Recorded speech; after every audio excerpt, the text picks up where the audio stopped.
Mesdames, Mesdemoiselles, Messieurs, bonsoir. Alors, j'ai l'honneur aujourd'hui d'accueillir dans notre studio radio Monsieur Ozil. Monsieur Ozil, bonsoir. Bonsoir, bonsoir à tous.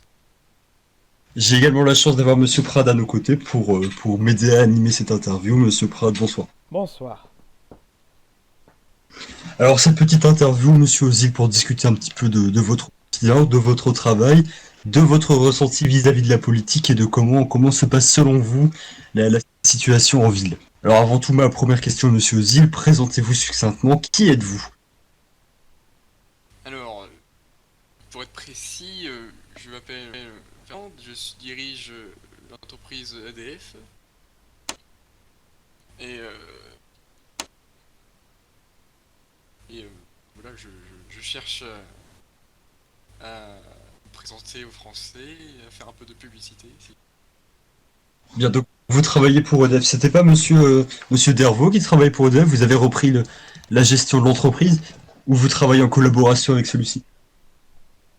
Alors, Monsieur Dervaux est toujours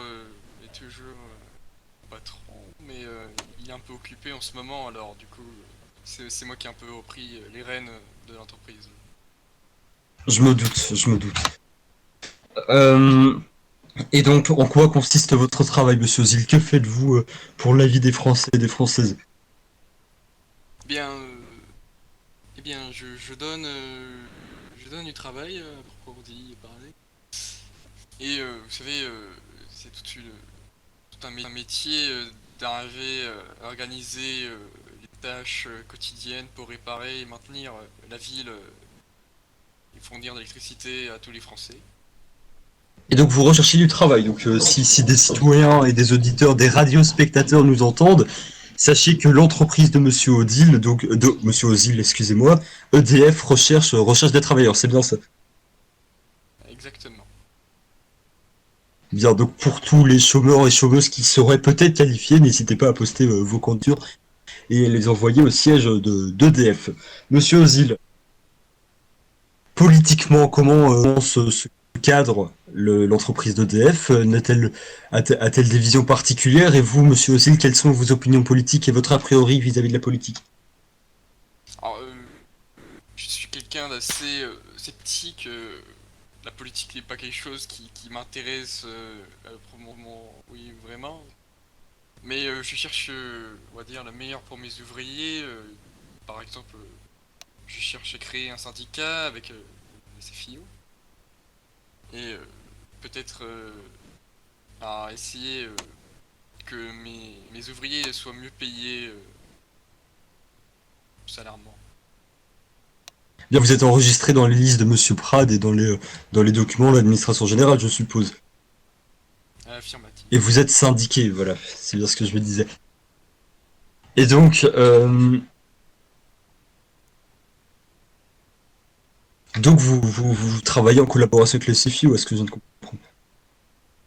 Enfin, Alors, vous soutenez le FI je soutiens le CFIO, oui, politiquement. en avis personnel ou l'entreprise EDF se centre là-dessus? Je pense que c'est la vie, oui, de l'entreprise. Donc vous dites aujourd'hui que l'entreprise de la SFIO est... Enfin, pardon, l'entreprise que je raconte, je suis désolé. L'entreprise EDF se L'entreprise de la qualifie en SFIO. collaboration. Ouais, je suis fatigué, on est en fin Est-ce de que dans journée, le fond, monsieur la Prad. politique, au J'en final, c'est perds mon pas latin. comme les affaires? Bah oui, c'est la grande question. Alors je pense Monsieur Pratt, quelqu'un toque à la porte si vous pouvez juste aller voir, je continue avec Monsieur Ozil pendant ce temps-là. Bien donc je disais Monsieur Ozil, votre entreprise est en collaboration avec la SFIO, donc c'est ce que on peut le dire aujourd'hui. Euh, oui, on peut dire ça, oui. Vu de l'instabilité de la situation dans le pays, comment vous sentez-vous en tant que chef d'entreprise et comment EDF gère ses problèmes? Quand je pense l'instabilité, je pense aux attaques qui a eu lieu ces derniers jours, aux attaques que, par exemple Monsieur Flandin a subi ou d'autres personnalités, et à la tension que beaucoup de personnes ressentent. Euh, comment vous sentez-vous, vous personnellement, Monsieur Ozzy? peu près comme tous les citoyens de cette ville, cette belle ville de Paris.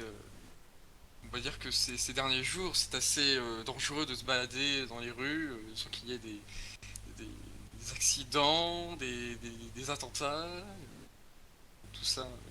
Et quelle serait donc votre solution, monsieur Özil, pour résoudre ce type de problème?